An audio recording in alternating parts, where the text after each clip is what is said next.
ఓ వ్యక్తి రమణ మహర్షి దగ్గరికి వచ్చి కష్టాల్లో సుఖాల్లో ఒకే విధంగా ఉండటం ఎలాగో అర్థం కావడం లేదని మదనపడ్డాడు. అప్పుడు మహర్షి ఓ ఉదాంతాన్ని ఉదాహరణగా చెప్పి సుఖదుఖాలలో నిబ్బరంగా ఎలా ఉండాలో అతడికి వివరించారు. ఒక పేద అమ్మాయి ఇళ్లలో పనులు చేసుకుని పొట్ట పోసుకుంటూ ఉండేది. ఆమె ఎప్పుడు బాగా పాతబడిపోయిన దుస్తులే వేసుకునేది. అది చూసి ఓ సంపన్న గృహస్థు ఖరీదైన బట్టలు కొనిచ్చాడు. ఊహించని ఆ కానుకకు తను సంబరపడిపోయింది. మరుసటి రోజు ఆ అమ్మాయి కొత్త దుస్తులు వేసుకొని పట్టలేని ఆనందంతో స్నేహితురాళ్లతో ఆడిపాడింది. ఆ రోజంతా ఆనందంగా గడిపింది. తెల్లారి ఆ కొత్త దుస్తుల్ని శుభ్రంగా మడతపెట్టి పెట్టెలో దాచుకొని తన పాత బట్టలే వేసుకొని పనిలోకి వచ్చింది. పనైపోయాక ఎప్పటిలాగే తోటివారితో ఆనందంగా కబుర్లు చెప్పుకుంది. ఆ అమ్మాయి ముందు రోజు కొత్త దుస్తుల్లో ఎంత ఉల్లాసంగా ఉందో ఆ మరుసటి రోజు కూడా అంతే ఉల్లాసంగా ఉంది, అంతే సంతోషంగా కనిపించింది.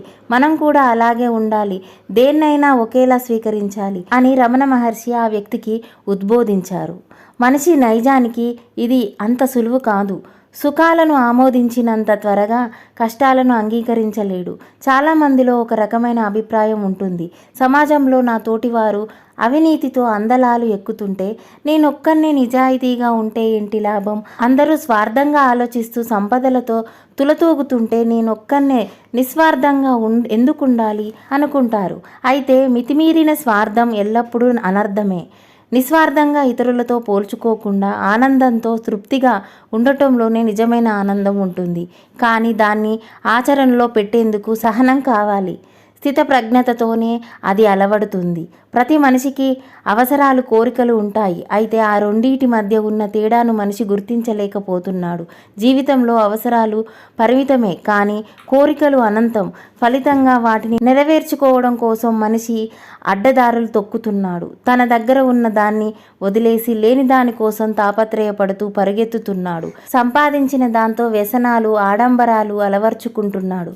స్థిరచిత్తం లేక చిక్కుల్లో పడుతున్నాడు. అటువంటి పరిస్థితుల్లోనే సంతృప్తి అనే పదానికి అర్థము అవసరము బోధపడతాయి. తృప్తి అనేది సాధనతో తప్ప విజయం ద్వారా వచ్చేది కాదు. అందుకు శాయశక్తులా ప్రయత్నించిన వ్యక్తే అసలైన ఆనందాన్ని సంతృప్తిని అనుభవించగలడు అన్నారు స్వామి వివేకానంద. ఈ వీడియో మీకు ఎలా అనిపించిందో కామెంట్ చేయండి. నా ఛానల్ని సబ్స్క్రైబ్ చేసుకోండి. Thank you for watching.